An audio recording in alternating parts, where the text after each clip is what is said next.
opinion mo doon sa sa issue ngayon tungkol kay Joy na may didirekta na ng mga sponsor?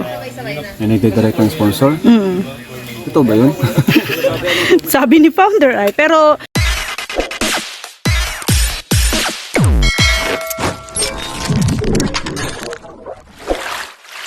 Okay mga kalingap, isang mapagpalang umaga, tanghali, gabi po sa inyo lahat. Sana po ang lahat ay nasa mabuting kalagayan at ligtas po sa anumang kapahamakan. Saan man po kayo dako ng mundo naroroon. Ako po muli ang inyong lingkod, Maestro 21 TV, at sa ating video ngayong araw na ito po ay pag-usapan nga natin itong opinion o panayam po ni Rhea Olarte kay Kalingap Rob na sinasabi ay upang matuldukan na po yung issue tungkol po kay Joy Diwata. So sa kamakailan lamang po mga Kalingap, alam na alam po naman natin na itong nagdaan na mga araw ay pinag-usapan po. Laman po ng mga vlog, laman po ng usap-usapan po dito sa loob po ng Kalingap ang tungkol po kay Joy Diwata, at ito po ay nagmula doon sa kanya pong papiding na ito po ay initiative po naman ng kanya pong mga taga-suporta o mga followers or mga solid sponsors po ni Joy Diwata. Okay? So, yan po yung ating pinakapaksa sa ating video ngayon na ito, at sinabi ko nga kanina po ang paksa ay mula po sa vlog po ni Rhea Olarte. At ito ay isang interview ni Rhea Olarte po kay Kalingap Rob. Okay, so bago po yan, tayo muna po ay magbibigay po guys sa ama at founder po ng Kalingap, Kuya Bal Santos Matubang. At tangkilikin po natin Ate Edna Vlog, Kalingap Rob at Kalingap Dan. At siyempre, kung bagong silip lang po kayo sa ating munting channel, sana po naman ay inyo rin pong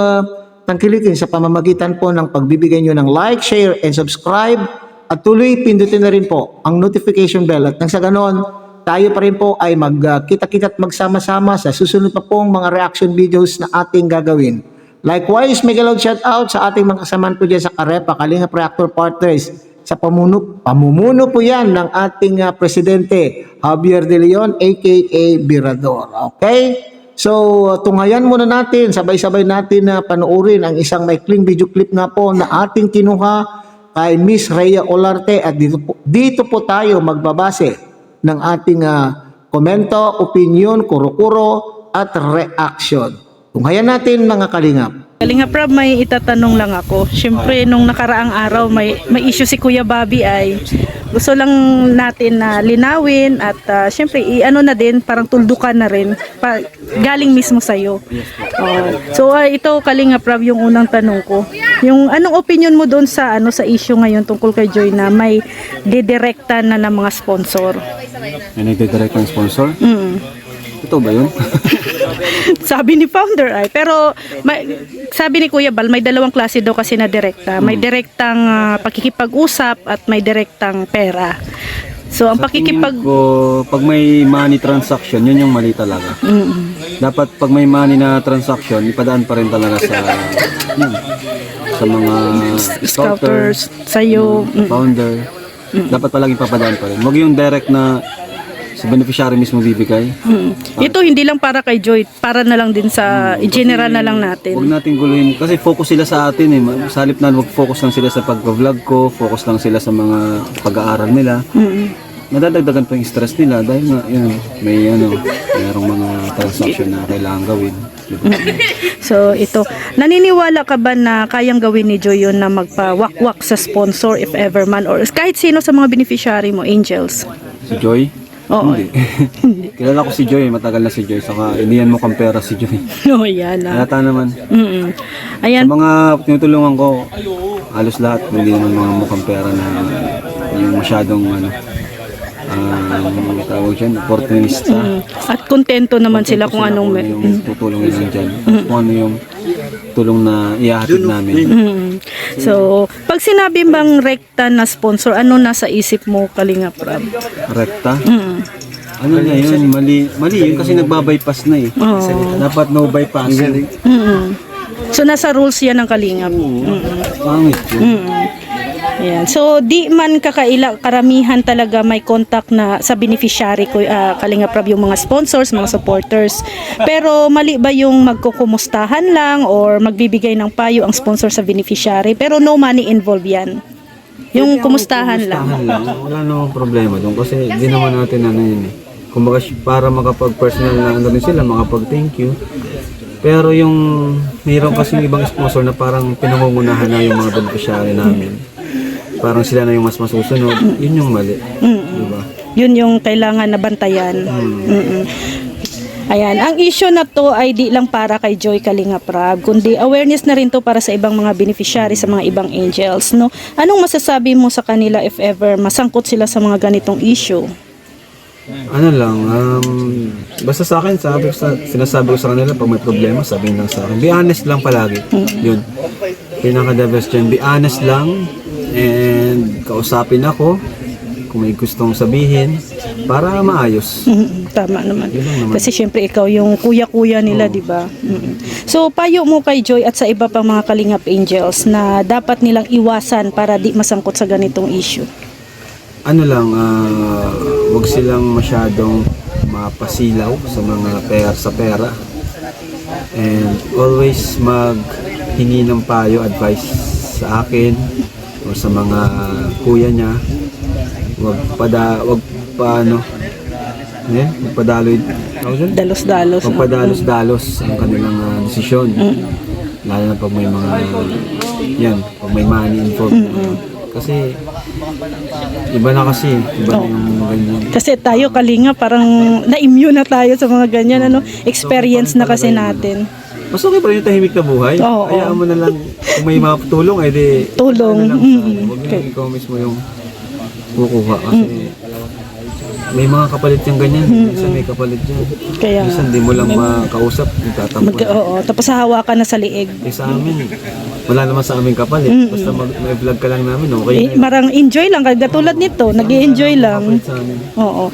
Okay mga Kalingap ha, so unang punto po riyan, yung katanungan po ni Miss Rhea Olarte kung ano ang masasabi po ni Kalingap Rab tungkol doon po sa mga umano'y sponsors na rumerekta na po kay Joy Diwata. Okay, so ang kasagutan po diyan ni Kalingap Rab, mga Kalingap, ay meron nga ba? Meron nga bang dumidiretso? Pero ito po yung nasabi natin na rin sa ating unang naging content po tungkol po rito na sinasabi ko, kasi sinasabi po ni Bobby TV143 na wala naman po siyang sinabi na mga sponsor na rumerekta na nagbibigay po ng kanina pong financial support. Okay, so yan daw po maliwanag. Dito po tayo kasi nagsimula Ito po yung nagsimula ng kaguluhan sa aking palagay Pasensya na po kay Bobby TV143 So dito po nagsimula yung issue kasi nagbigay po ng teaser yung pahayag po ni Bobby TV143, mga Kalingap, ay yung paunang salita po niya ay teaser. Sila para bagang nagki-create para sa akin nagki-create po ng isang kaisipan nagki-create ng isang kaisipan na maaaring hindi maliwanag. Okay, kaisipan na maaaring ito ay negatibo. Okay, so karamihan po nga sa ating mga viewers, sa ating pong mga ilang kasamahan pong mga reactors, di ba yun po yung naisip po nila, bagamat wala po sinabi, bagamat walang sinabi po itong si Bobby TV na rumerektang nagbibigay ng sponsorship, pero yun na po yung ating yan na rin po yung ating nasa isipan. Okay, karamihan po sa atin ay yan na rin po yung ating kaisipan. At nag-isip po tayo na winawakwak na po itong si Joy Diwata na ito po ay pinagdiskusyonan na po ng mga leader. Mga leader po ng Dan Joy supporters, Joy supporters. At itong mga leader na ito, sino-sino po? Gaya po ni Andy Kayakap at ni bilang scouter. At ito naman po si Bobby TV143 bilang founder po ng Danjoy Group. Okay. At ito naman po ay kinuha. Ito naman po ay kinuha, pinatulan ng ilan po nating mga ilan din po sa ating mga kasamahan na reactor na sinasabi, pinag-aawayan kung sino po yung may mali. So sa akin, palagay, ang talagang simula po dito mga kalingap yung unang pahayag na para bagang mayroon, para sa akin mayroon pong mali siya. Yan ang pagkakaintindi ng ating mga marami. May mga mali siya po tayong naisip tungkol po dun sa paunang pahayag po ni Bobby TV. Sa pangalawang pahayag na lamang po niya sinabi na wala akong sinabi na direkta. Kaya doon sa ating mga nakaraan content, sinabi ko, hindi kaya itong mga sponsor na sinasabi po ni Bobby TV ay ito yung mga supporters na gusto lamang pong makausap, gusto lamang pong makumusta, gustong makapanayam po o makapalagayan po ng loob itong si Joy Diwata. Yan po yung ating katanungan sa mga nakaraan po nating content. So ngayon, sinasabi dito ni Kalingap Rob, gusto na po niyang tuldukan po ang issue at walang alam po itong si Kalingap Rob na may rumerektang mga sponsor. At siya rin po ay napayag, siya rin po ay sumasang-ayon kung halimbawa man po ay may rumerekta sa kay Joy Diwata na ito naman po ay mga supporters na gustong makipag-usap lamang po kay Joy Diwata na no money involved, ayos lamang po. So ang masama lang po dito daw ay yung may money involved, nang gaya po yung talagang pangwawakwak na po. Gaya po yung pangwawakwak na talaga naman na siyang nangyayari doon sa mga nakaraan po nating mga Kalingap Angels at mga iba pang pangyayari sa mga beneficiaries po ng ating Kalingap. Kung mayroon pong money involved na, ay yan na po naman ay ibang usapan na po yan. Sabi po ni Kalingap Rob. So dito, pinapatunayan, pinatutuhanan at pinagtanggol po ni Kalingap Rob itong si Joy Diwata na talaga naman pong itong si Joy ay honest sa Kalingap, at very loyal sa Kalingap. At sinabi pa nga dyan, mga Kalingap, ay hindi mukhang pera. Hindi mukhang pera po itong si Joy Diwata. So intindihin po natin yan, mga Kalingap. Matagal na daw po itong si Joy Diwata sa Kalingap, pero ang kanya pong loyalty ay nasa Kalingap. Di ba sinabi ko noon na alam po nila yung rules. Bakit pa nila gagawin? At sabi nga ng ina po ay kontento na po sila kung ano man pong tulong ang ibigay po ng Kalingap, lalo ngayon at sila po ay napabahayan na. So yung the rest, yung rest, yung iba pong pangangailangan po nila ay pwede naman na po siguro nilang kakayanin na po nila sigurong makuha sa kapamamagitan po ng pagkakaisa nilang members ng family, ay makakamit po nila kung ano po yung pangangailangan po nila sa araw-araw. Hindi po ba? Na siya naman din pong ginagawa po ng pamilya po ni Joy Diwata. So nagpapasalamat sila ngayon kung mayroon pa pong iba. Mayroon pa rin pong nagigiliw doon sa pamilya at gusto talagang tumulong, ay iparaan po o ipadaan sa mga scouter, ipadaan po sa scouter po ni Joy Diwata, ipadaan po kay founder ng Danjoy, or kaya mismo po kay Kalingap Rob. So, ginagarantihan po yan So, sana ginagarantihan po yan ni Kalingap Rob. Sana ay stop na po yung issue.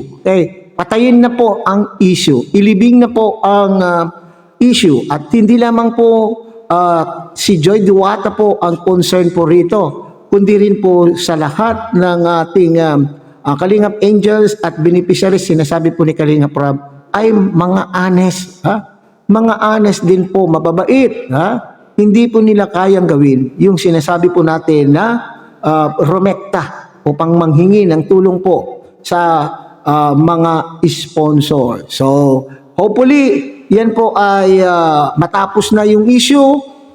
So hindi mukhang pera si Joy Diwata. Okay, so hanggang dito na lamang po tayo mga kalingap. Muli, tangkilikin po natin na Kuya Bal Santos Matubang, Ate Edna Vlog, Kalingap Rab, Kalingap Dan. At muli, pinapakiusapan po kayo ng inyong pong lingkod na sana po ay inyo rin pong tangkilikin ang munting channel na ito sa pamamagitan po ng pagbibigay niyo po ng like, share, and subscribe at tuloy pindutin na rin po ang notification bell. At nang sa ganon, tayo pa rin po ay magkita-kita at magsama-sama sa susunod pa pong mga reaction videos na ating gagawin. Muli isang mapagpalang umaga, tanghali, gabi po sa inyo lahat. Mabuhay po kayo at God bless everyone.